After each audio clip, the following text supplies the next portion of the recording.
معین الملت والدین عطائے رسول ہند الولی غریب نواز حضرت خواجہ معین الدین چشتی اجمیری رحمۃ اللہ تعالی علیہ۔ ہمارے بزرگوں کی، ہمارے صوفیاء کی زندگی میں جو چیز سب سے زیادہ خوبصورت ہے اور سب سے زیادہ انفرادی ہے وہ یہ ہے کہ انہوں نے لوگوں کے دلوں کا بڑا خیال رکھا ہے۔ ان پر جو چیز سب سے زیادہ بوجھ بنتی تھی وہ یہ بنتی تھی کہ کوئی شخص کسی کا دل نہ توڑے، وہ اس کا بہت خیال رکھتے، اس پر بڑی توجہ دیتے۔ جو شخص کسی کے دل کا احساس نہ کرتا، کسی کے جذبات کا خیال نہ کرتا، اس سے ناراض ہو جاتا۔ قطب الاقطاب حضرت خواجہ قطب الدین بختیار کاکی رحمۃ اللہ علیہ فرماتے ہیں، میں حضرت خواجہ معین الدین چشتی رحمۃ اللہ علیہ کی خانقاہ میں بیٹھا تھا، اچانک ایک تاجر، ایک دنیا دار شخص آیا۔ حضرت خواجہ معین الدین چشتی رحمۃ اللہ تعالی علیہ کے سامنے بیٹھے ہوئے آپ کے ایک مرید شیخ علی علیہ رحمہ جن کا نام تھا، ان کی طرف وہ تاجر تیزی سے بڑھا اور شیخ علی کا گریبان پکڑ لیا۔ میرے پیسے کب دو گے اور کتنے وعدے کرو گے؟ لاؤ میری رقم واپس کرو۔ حضرت خواجہ معین الدین چشتی رحمۃ اللہ علیہ ساری صورتحال سے بے خبر تھے، جلدی سے اٹھے اور اٹھ کر کے اس تاجر سے کہا کہ معاملہ کیا ہے، بات کیا ہے؟ کہ حضور بہت عرصے تھے آپ کے اس مرید شیخ علی نے میری رقم دینی ہے اور واپس نہیں کرتا۔ خواجہ صاحب علیہ رحمہ نے شیخ علی کی طرف دیکھا اور فرمایا یہ معاملہ کیا ہے؟ عرض کی حضور غریب ہوں، کمزور ہوں، تنگ دست ہوں، قصدن ایسا نہیں کر رہا، اس سے کچھ مہلت لے چکا ہوں وہ ختم ہوئی، اب اور مہلت کا سوالی ہوں اور یہ مجھے مہلت دینے کو تیار نہیں ہے۔ خواجہ اجمیر علیہ رحمہ نے اس تاجر کی طرف دیکھا اور فرمایا غریب ہے، مجبور ہے، اس وقت تنگ دست ہے، اس کو کچھ مہلت دے دو، یقیناً تمہاری رقم لوٹا دے گا۔ اس نے حضرت خواجہ علیہ رحمہ کے ساتھ بھی توہین آمیز لہجہ معاذ اللہ اختیار کیا، ابھی لے کر کے جاؤں گا، پوری رقم لے کر کے جاؤں گا، ورنہ نہ صرف یہ کہ اسے رسوا کروں گا بلکہ میں اسے بازاروں میں کھینچوں گا۔ خواجہ قطب علیہ رحمہ فرماتے ہیں جتنے لوگ وہاں بیٹھے تھے ان سب کی طرف جب شیخ علی دیکھتے تو کمزور پڑتے، روتے، میرے پیر بھائیوں کے بیچ آ کر سرعام اتنے لوگوں میں میری اتنی رسوائی کر ڈالی۔ خواجہ اجمیر نے اپنی اس مرید کی آنکھوں میں جب آنسو دیکھے تو بڑا ہی دل نرم ہوا، اس کو کہا کچھ مہلت دے دے۔ اس نے کہا نہیں نہیں، مجھے تو ابھی اپنی رقم چاہیے۔ خواجہ صاحب رحمۃ اللہ علیہ نے زمین پر چادر بچھائی، چند سکے جیب سے کیا نکالے تھے کہ اللہ تبارک و تعالیٰ نے بھرے خزانوں سے دولت عطا فرمایا، یہ ہے تمہاری رقم، اٹھاؤ اور لے جاؤ۔ تمہیں فقیروں کو اس طرح رسوا نہیں کرنا چاہیے تھا، تمہیں خانقاہوں میں بیٹھے ان سادہ اور کمزور لوگوں کے ساتھ یہ رویہ روا نہ رکھنا چاہیے تھا۔ یہ کہا اس شخص نے پیسے اٹھانے شروع کیے اور اٹھاتے اٹھاتے نا جب اس کی نظر زیادہ مال پہ پڑی تو کچھ زیادہ پیسے بھی اٹھا لیے۔ ذرا نظر بچا کے دیکھتا کہ خواجہ صاحب دیکھ تو نہیں رہے، کچھ زیادہ رقم ہتھیائی اور وہ چلتا بنا۔ حضرت خواجہ علیہ رحمہ نے شیخ علی کو تھپکی دی، فرمایا اللہ نے تمہاری عزت رکھی، پر ایک بات میری یاد رکھنا، جب بھی بھروسہ کرنے کو دل ہوا، جب بھی کسی طرف سہارا ڈھونڈنے کا دل ہوا تو یا خدا کی طرف دیکھنا یا محمد مصطفیٰ کی طرف دیکھنا صلی اللہ علیہ وسلم۔ یہ کیا درویشوں کا کیا کام کہ وہ دنیا داروں سے پیسے لے اور دنیا داروں کے ساتھ معاملات کرے، تمہاری یہ روش اچھی نہیں، لیکن اللہ نے تمہارا وقار رکھا۔ خواجہ قطب کہتے ہیں وہ بات تو ختم ہو گئی، لیکن شیخ علی کے چہرے پر کئی دنوں تک افسردگی رہی۔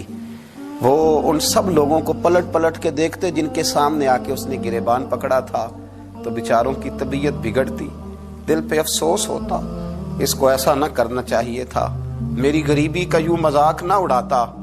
کہتے ہیں چند ہفتے گزرے تو اس تاجر کو ہم نے دوبارہ خواجہ صاحب کی خانقاہ میں داخل ہوتے دیکھا، لیکن اب کہ وہ بڑا ہی پریشان آیا، اب کہ وہ بڑا ہی افسردہ آیا، اب کہ وہ آیا تو ہانپتا کامتا تڑپتا آیا، چادر بڑی ساری اوڑھ رکھی ہے، آتے ہی حضرت خواجہ کی خدمت میں بیٹھا، تڑپ کے رونے لگا، کہنے لگا اجمیر کے بادشاہ بھول گیا تھا، معافی ہو سکتی ہے، غلطی ہو گئی تھی، درگزر کا سوالی بن کے آیا ہوں۔ عطائے رسول ہند الولی غریب نواز رحمت اللہ تعالی علیہ فرمانے لگے پہیلیاں نہ بجھا، جو بات ہے اس کو کھول کر کے بیان کر، فقیر تیری ہر بات سننے کو اور درگزر کرنے کو تیار ہے. اس نے اپنا ہاتھ چادر کی اوٹ سے نکالا تو کہنے لگا حضور خشک ہو گیا, اٹھتا ہی نہیں. حضور تکلیف میں ہوں, آزمائش میں ہوں. ہوا دراصل یہ تھا کہ میں نے نا وہ میں نے سکے اٹھاتے اٹھاتے نا آپ سے نظر بچا کے کچھ زیادہ اٹھا لیے تھے, تو آپ کی ناجائز دولت, میں نے آپ کی دولت کو ناجائز حاصل کر لیا تھا, تو حضور اس سبب سے میرا ہاتھ چھل ہو گیا. مجھے اتنے لینے چاہیے تھے جتنے میرے بنتے تھے, میں نے ناجائز پیسے لے لیے.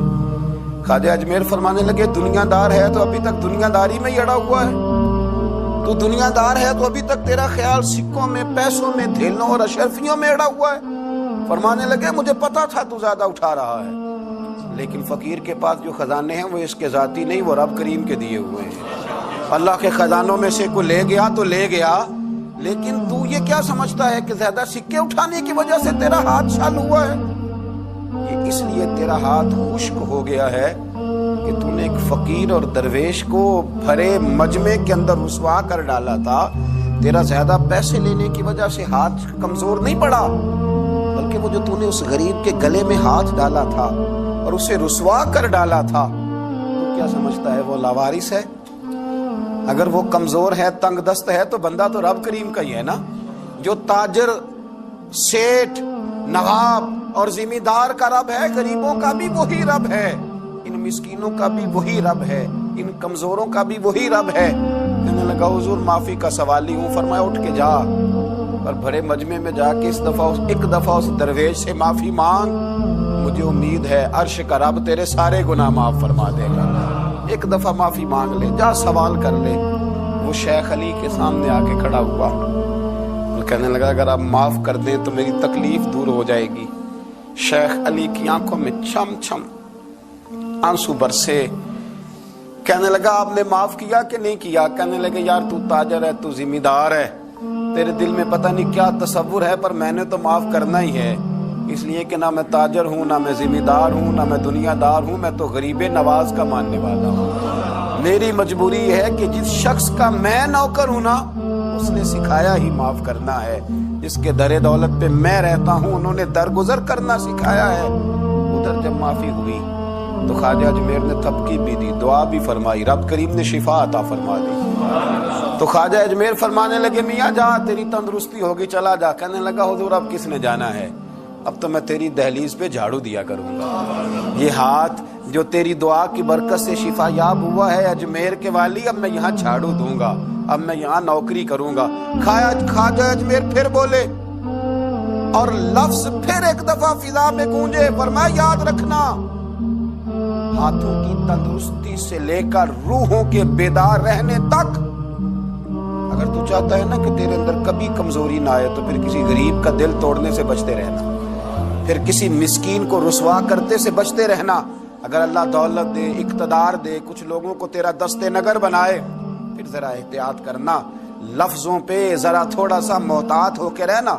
پھر دیکھنا تیرے انداز سے, اطوار سے, طور طریقوں سے کسی کو تکلیف نہ پہنچ جائے. میرے بھائیوں, خواجہ خواجگان حضرت خواجہ اجمیر علیہ رحمہ کا جو درس ہے, اس درس کے اندر جو چیز سب سے زیادہ قیمتی ہے, وہ چیز یہ ہے کہ کسی کا دل نہ ٹوٹنے پائے, کسی کو تکلیف نہ ہونے پائے.